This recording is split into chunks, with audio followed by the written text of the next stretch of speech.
Dream Team, it's your boy Neal back with another reaction video, guys. Here we are with the mind of Michael Jordan. It's time to get into that killer mindset and learn more about his obsession and his mentality. But before we dive into that, what I need you guys to dive into is that subscribe button, ring notification bell, give the video a thumbs up so it gets suggested. Social media and Patreon are all up top. You don't subscribe to any of it, put all the links in the description. All you gotta do is hit the link, follow me, talk to me, fuel me. I'll talk back. If you guys got a favorite video suggestion, you can subscribe to Patreon or drop it in the comment section. Oh, we got MJ. I'm only doing it because it is who I am. That's how I played the game. That was my mentality. If you don't want to play that way, don't play that way. Break. Dang.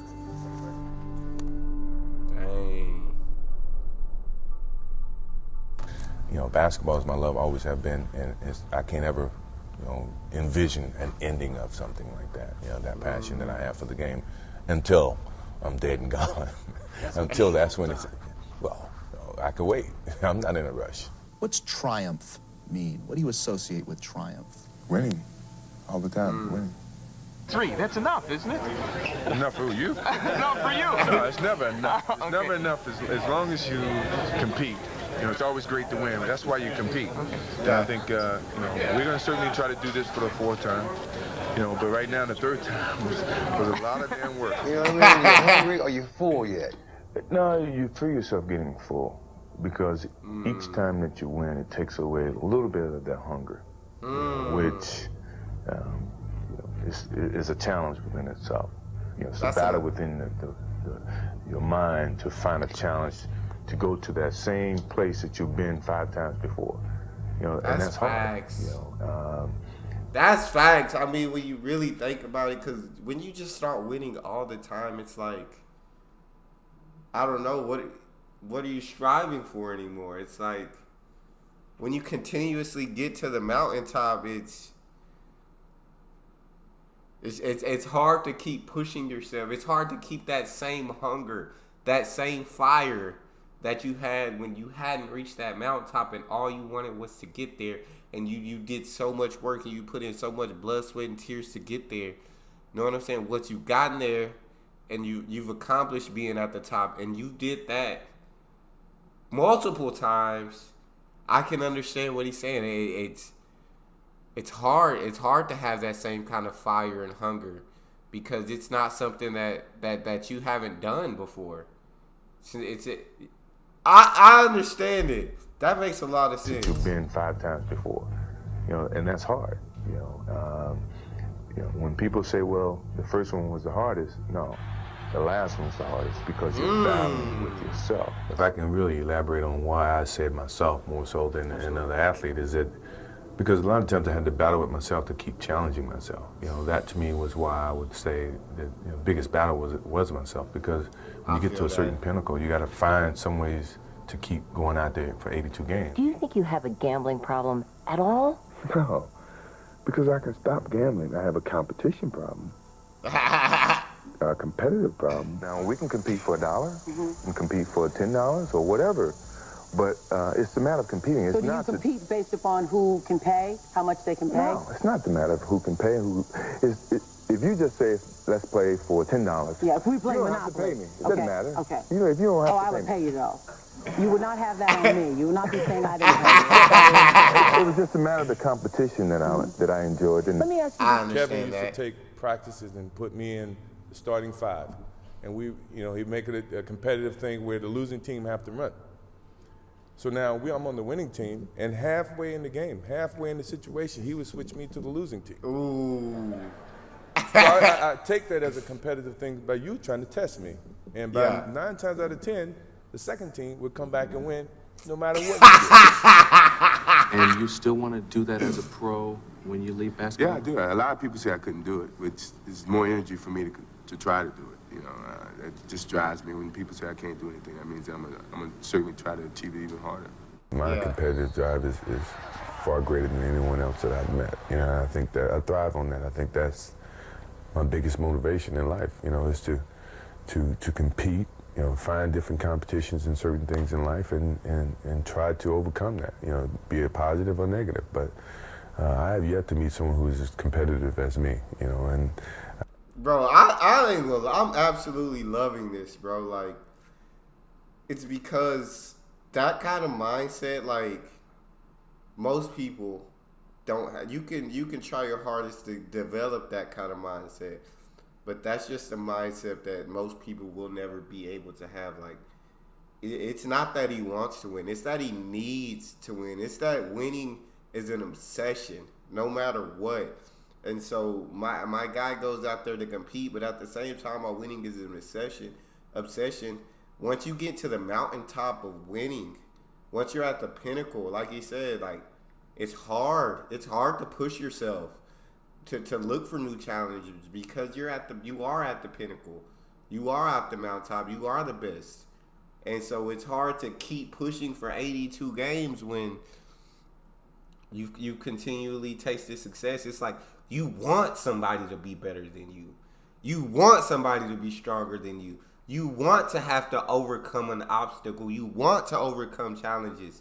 And once you get to the position where you've overcame them all, it's like, well, what am I striving for now?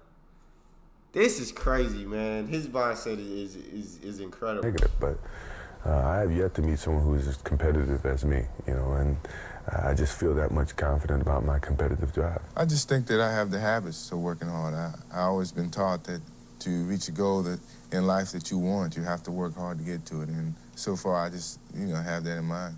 Determination, what your motives are, what your ambitions were from the beginning. It's been a lot of soul searching in terms of it's easy to sit back and say, well, I've given my best. I'm tired.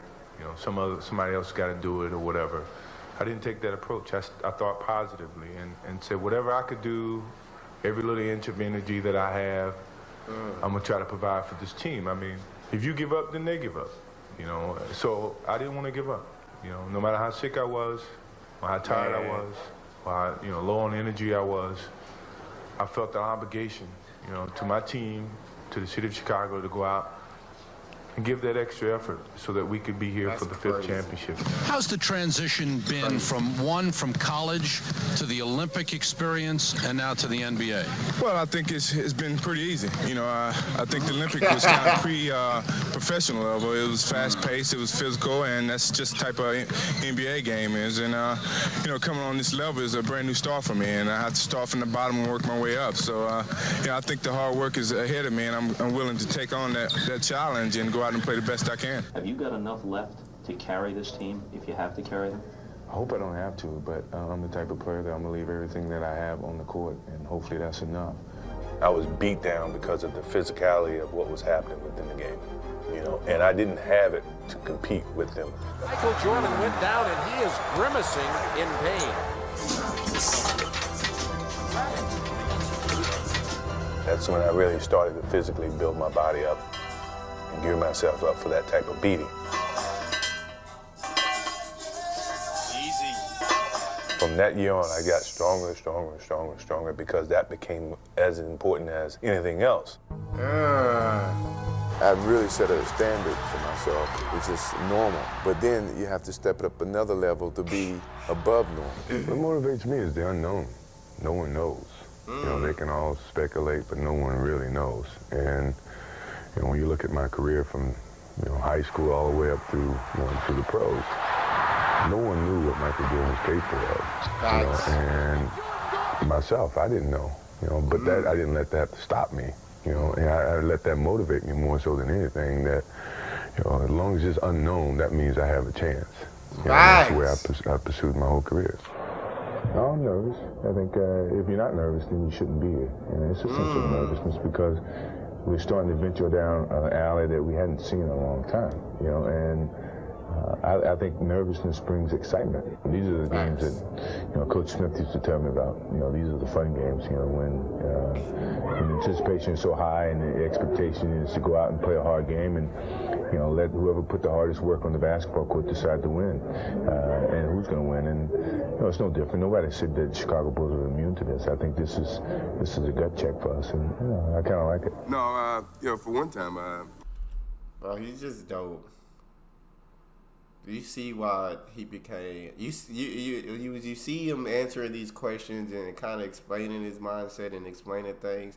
And you understand why he was as great as he was. Like, you understand it because his mindset, the hard work that he put in, the tireless work, like, because that man was in the gym slaving away, and just understanding that, like, he wanted to be the best.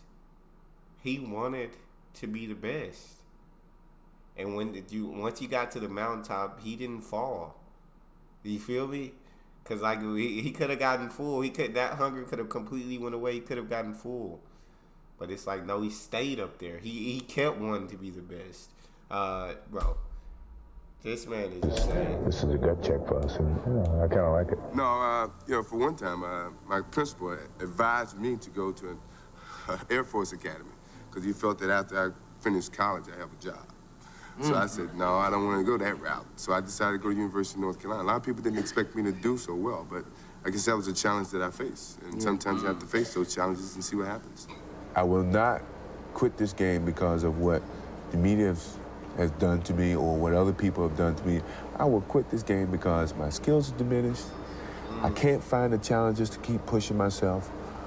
My love is always going to be there, but my pride won't let me leave because someone else is going to push me out. I'm going to leave on my own terms. And I don't think too many athletes have that opportunity to do. And that's what I want to do whenever it comes my time.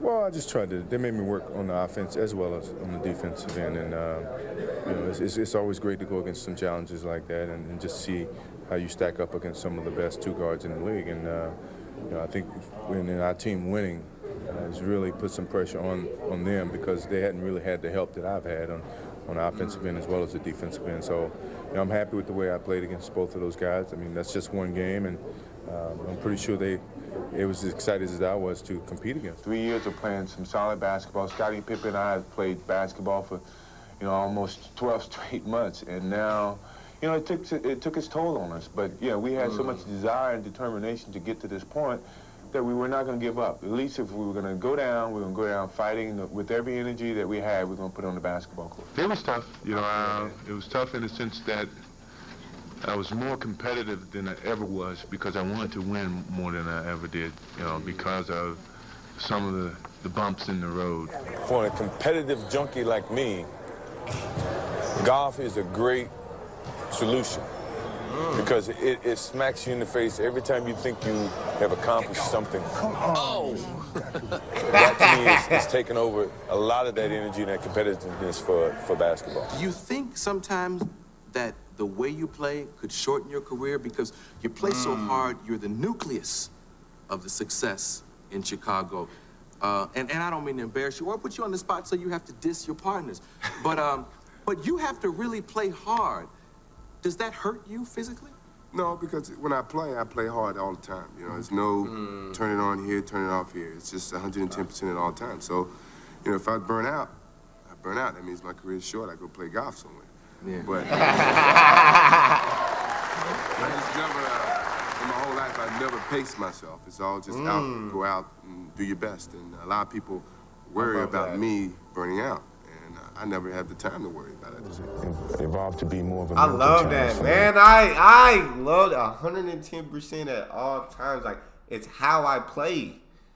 I've never been one to pace myself. That's not who I am. I can't change that.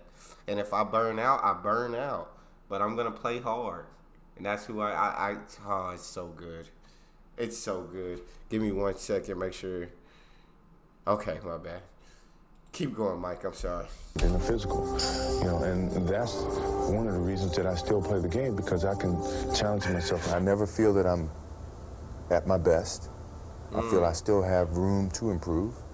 I love it. Still set goals for myself to strive for. I'm never complacent with what I've achieved. Even though it's been very successful for me, I still feel I have a lot to prove, not just as a player, but as a person, as a father, to some extent, as a role model in all aspects. So I'm never really too complacent with myself or with what I've achieved.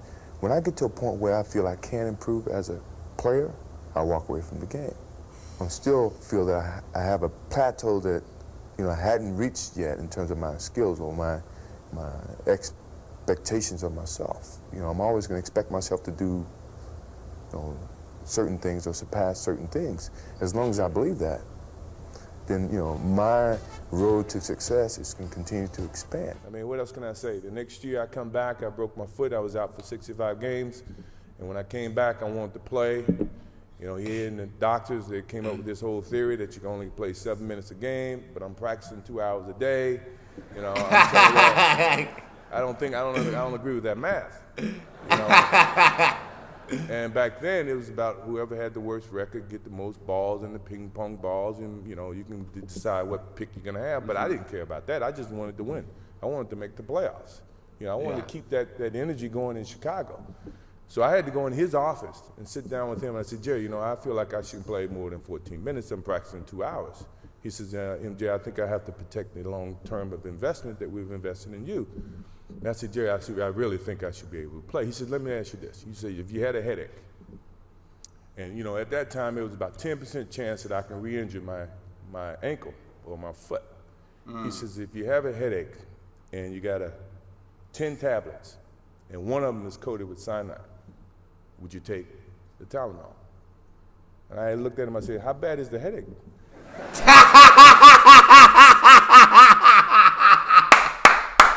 How bad is the headache? And I looked at him, I said, how bad is the headache? Depending on how bad the headache.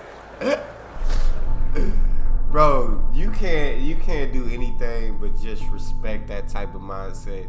Respect that mentality, respect that drive, respect that obsession, man. He's just phenomenal.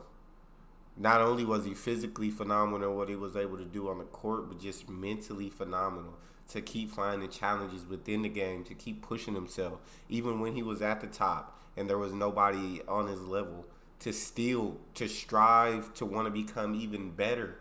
That's why Mike is who he is. That's all we got for this one. You guys got a favorite video suggestion, you can subscribe to Patreon or drop it in the comment section. Subscribe to the channel, ring the notification bell, get a video a thumbs up so it gets suggested. Social media, Patreon, all up top. You want to subscribe to any of it? Put all the links in the description. All you got to do is hit the link, follow me, talk to me. Love talking to you guys. You guys are the most incredible team on YouTube. It's your boy D Neal, out.